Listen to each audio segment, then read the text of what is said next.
नमो नमः मित्राणि। चलिए हम अपनी संस्कृत की क्लास शुरू करते हैं। कल हमने पुल्लिंग शब्द में यानी कि राम और बालक के शब्द रूप याद किए थे। आज हम पुल्लिंग में ही इकारांत यानी कि कल क्या याद किया था हमने, क्या पढ़ा था कल हमने? अकारांत पुल्लिंग शब्द, संज्ञा शब्द यानी कि शब्द को क्या कहते हैं हम? संज्ञा। तो संज्ञा शब्द हमने पढ़े थे। आज हम पढ़ते हैं हरि शब्द। क्या? हरि शब्द। हरि शब्द। अब हरि शब्द में लास्ट में क्या आ रहा है? ई, यानी कि इसको क्या बोलेंगे हम संस्कृत में? ह्रस्व ई। हिंदी में बोलते हैं छोटी ई और संस्कृत में बोलेंगे ह्रस्व ई। तो इसीलिए ये क्या होंगे? इकारांत। क्या बोलेंगे इनको? इकारांत।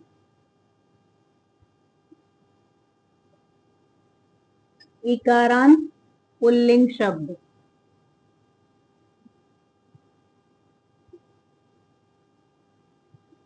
पुल्लिंग शब्द। तो आज हम क्या याद करेंगे? इकारांत पुल्लिंग शब्द। सबसे पहले हम लिखेंगे क्या? विभक्ति। तो विभक्ति कितनी है हमारी? 7। संबोधन को मिला के होती है 8, लेकिन वैसे विभक्तियां संस्कृत में कितनी बताई थी हमने आपको? 6। और वैसे विभक्ति होंगी हमारी 7। संबोधन यानी कि संबोधन और प्रथमा एक ही साथ गिनते हैं इसलिए 6। तो सबसे और वचन कितने थे हमारे? 3। कितने वचन है? 3। एक वचनम, एक वचनम, द्विवचनम,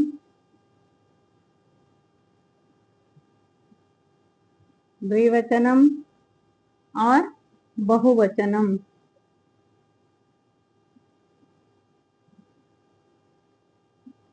बहुवचनम।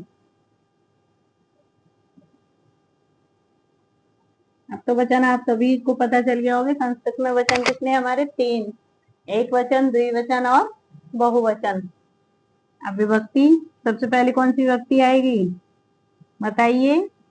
प्रथमा। कौन सी विभक्ति आती है? प्रथमा। अब हम लिख किसका रहे हैं? हरि शब्द का रूप। तो क्या लिखेंगे? हरि ही।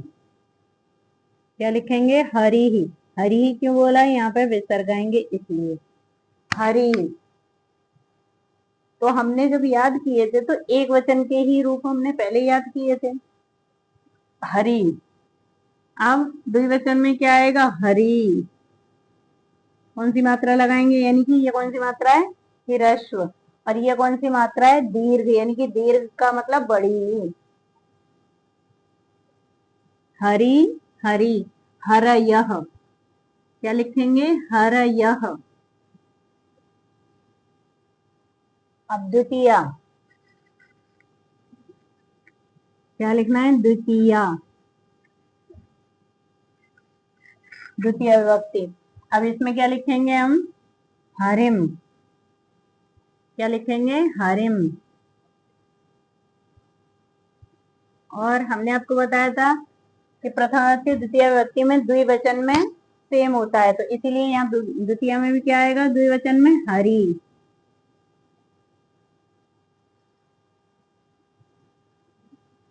हरीन। अब यहाँ क्या आएगा? हरीन।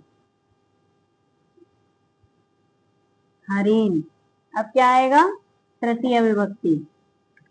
कौन सी विभक्ति आएगी? तृतीय विभक्ति। तृतीय विभक्ति। अब तृतीय विभक्ति में क्या आएगा? हरिणा। क्या आएगा तृतीय विभक्ति में? हरिणा। और यहाँ क्या आएगा? यानी कि सब में ही भ्याम जुड़ता है, तो इसलिए यहाँ आएगा हरिभ्याम। क्या आएगा? हरिभ्याम। हरिभ्याम और हरि भी। क्या आएगा? हरि भी ही। यानी कि विसर्ग आएंगे हरि भी ही। अब चतुर्थी में क्या आएगा? चतुर्थी विभक्ति। चतुर्थी विभक्ति में क्या आएगा? हरये। क्या आएगा? हरये। अब यहाँ पर तो तृतीया, चतुर्थी और पंचमी में सेम आएगा, तो इसलिए यहाँ पे क्या लिखेंगे हम? हरिभ्याम।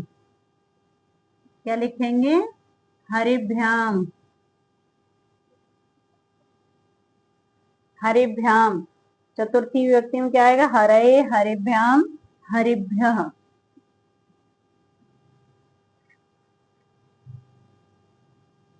हरिभ्यः।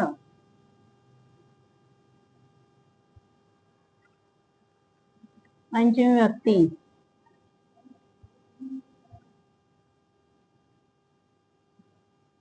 पंचमी विभक्ति में क्या आएगा? हरे है। क्या आएगा? हरे है। क्या? हरिभ्याम। हरिभ्याम। और यहाँ पर हरिभ्यः।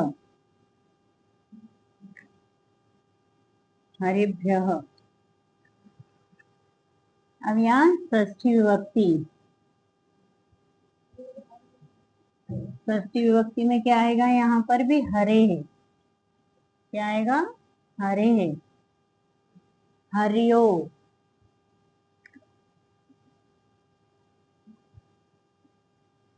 हरिणाम। हमने आपको बताया था र आएगा तो क्या आएगा? अणा, इसलिए आएगा हरिणाम। उसके बाद सप्तमी,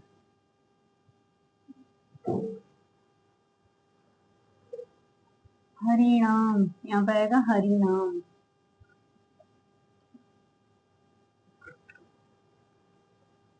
सप्तमी, सप्तमी विभक्ति में क्या आएगा?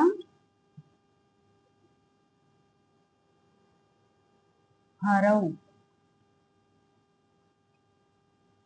हरौ, हरियो, क्योंकि षष्ठी और सप्तमी में द्विवचन में सेम आता है।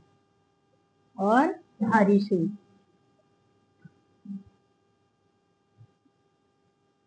हरिषु। अब संबोधन,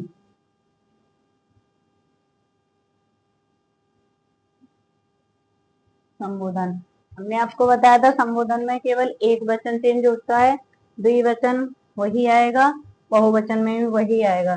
तो यहाँ पे लिखेंगे हे हरे। हे हरे। हे हरे। अब यहाँ क्या आएगा? हे हरि। और यहाँ हे हरयः। हरयः। अब हमारा यानी कि हरि शब्द इकारांत पुल्लिंग शब्द हो गया। अभी हमने क्या याद किया था? पिछली वीडियो हम क्या याद किया था? हमने अकारांत, यानी कि राम शब्द रूप आकारांत। अब इसमें अंत में क्या है? ई, तो इसीलिए इकारांत यानी कि पुल्लिंग शब्द हैं ये। अब इनको हम कैसे याद करेंगे? सबसे पहले हम एक वचन वाले शब्द रूप याद करते हैं। कोई भी एक आप याद कर लीजिए, उसके बाद आपको अच्छे से समझ में आ जाएंगे। जैसे प्रथम विभक्ति हरि, हरिम, हरिणा, हरये। तो प्रथम विभक्ति में क्या है? हरि। द्वितीय विभक्ति में क्या है? हरिम। तृतीय विभक्ति में क्या है? हरिणा। चतुर्थी विभक्ति में क्या है? हरये। तो ऐसे ही इनको दो दो, पहले दो दो करके बोलिए। हरि ही हरिम। क्या? हरि ही हरिम। हरि ही हरिम। उसके बाद तृतीय विभक्ति बोलिए हरिणा। हरिणा। उसके बाद चतुर्थी विभक्ति बोलिए हरये। तो इसीलिए फिर मिला के सारे बोलिए हरि ही हरिम, हरिणा, हरये। क्या बोलना है? हरि ही हरिम, हरिणा, हरये। यानी कि प्रथमा, द्वितीय, तृतीय, चतुर्थी ये साथ में बोलनी है, तीनों विभक्तियां चारों। हरि ही हरिम, हरिणा, हरये। उसके बाद पंचमी षष्ठी बोलिए हरे है हरे, यानी कि दोनों पंचमी षष्ठी में एक वचन में क्या आएगा? हरे है हरे है। क्या आएगा? एक वचन में हरे है हरे। और सप्तमी विभक्ति संबोधन में क्या आएगा? हरऊ हे हरे। क्या आएगा? सप्तमी विभक्ति में आएगा हरऊ और संबोधन में आएगा हे हरे। तो हमें कैसे याद करना है? हरि ही हरिम, हरिणा, हरये। कैसे याद करना है? हरि ही हरिम, हरिणा, हरये। उसके बाद हरे हरऊ हरे, ऐसे करके। यानी कि एक साथ जब हम बोलेंगे कम से कम 8-10 बार आप बोलिए, उसके बाद आपको ये अच्छे से याद हो जाएगा। हरे हरिम हरिणा हरे हरे हरे हरऊ हरे। उसके बाद अब एक वचन का हमें याद हो गया, उम्मीद करती हूँ याद ही हो गया होगा आप लोगों को। नहीं हुआ तो एक बार और देख लीजिए।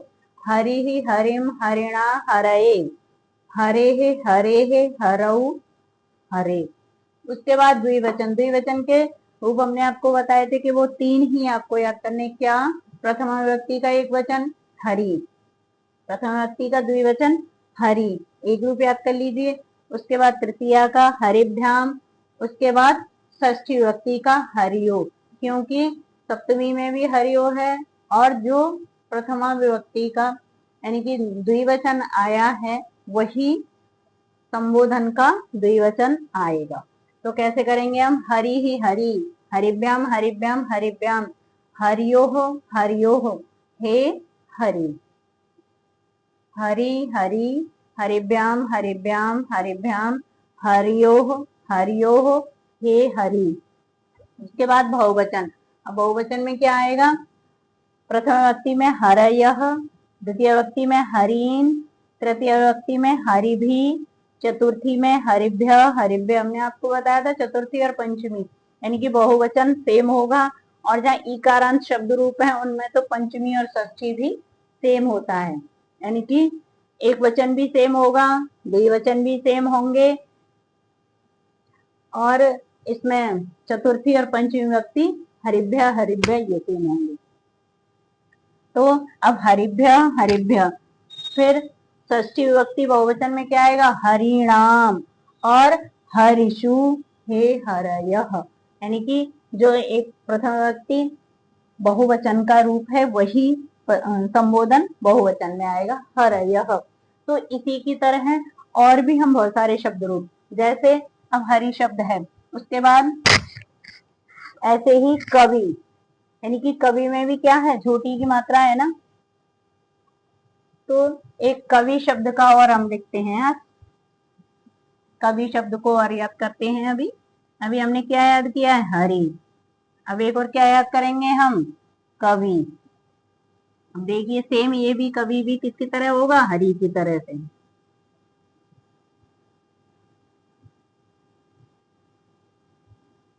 तो जो भी ह्रस्व ईकारांत हैं, एक सखी शब्द एक पति शब्द को छोड़ करके बाकी सबके रूप इसी तरह से चलते हैं, उनमें कुछ अलग नियम होते हैं पति और सखी शब्द में। तो अब हम यहाँ दूसरा कौन सा लिखेंगे? कवि। क्या लिखेंगे? कवि।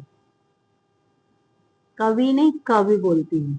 तो अभी हमने क्या लिखा था? हरि। अब यहाँ क्या लिखेंगे? कवि ही। क्या लिखेंगे? कवि ही। अब हमने दूसरा क्या याद किया था? हरिम। अब यहाँ क्या लिखेंगे? कविम। क्या लिखेंगे? कविम। तृतीया में क्या था? हरिणा। हमने आपको बताया था र आएगा तो णा आएगा। अब यहाँ क्या लिखेंगे? कविना। कविना। हरए, ऐसे ही कवए, कवए। अब पंचमी विभक्ति में क्या था? हरे। अब यहाँ लिखेंगे कवे है। क्या लिखेंगे? कवे है। और षष्ठी में भी कवे है। हरियो, यहाँ क्या था? हरऊ, तो हम क्या लिखेंगे? कवऊ। और हे हरे था तो हे कवे,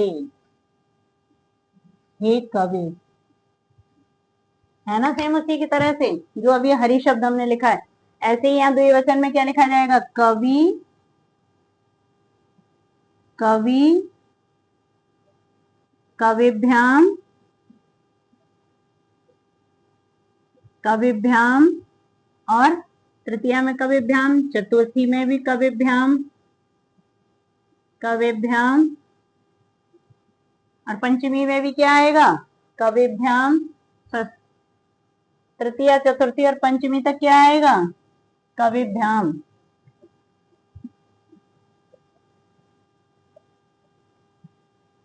कविभ्याम, कविभ्याम, और उसके बाद कविभ्याम, पंचमी में भी कविभ्याम, और षष्ठी में क्या आएगा? अभी हमने उसमें क्या लिखा था? हरियो, तो यहाँ क्या लिखा जाएगा? कव्यो हो, कव्यो हो।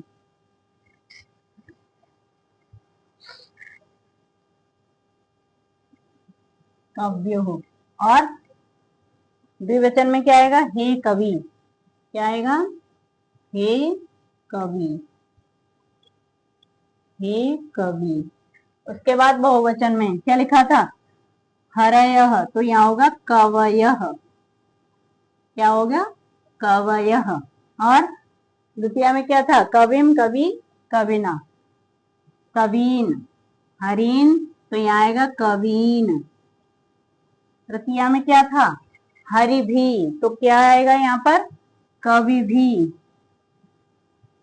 क्या आएगा? कवि भी।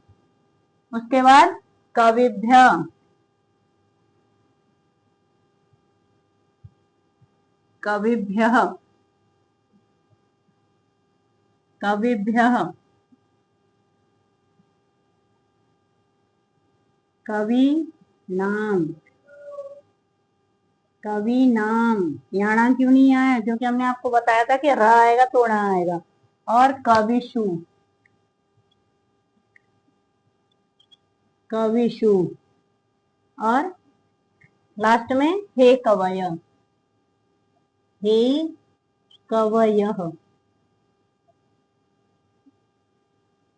कवयः। इसी प्रकार जितने भी इकारांत शब्द हैं वो भी पुल्लिंग के इसी तरह से लिखे जाएंगे। एक शब्द रूप याद करने से आपको पता चल जाएगा। आपके जो यूपी बोर्ड का सिलेबस है 9th क्लास का, उसमें ये सब आते हैं, तो ये बहुत इजी है, इसलिए आप इन्हें याद करें। और कुछ अगर समझ में नहीं आ रहा हो तो कमेंट बॉक्स में लिखें, और हमारे चैनल को लाइक, शेयर एंड सब्सक्राइब करें। धन्यवाद।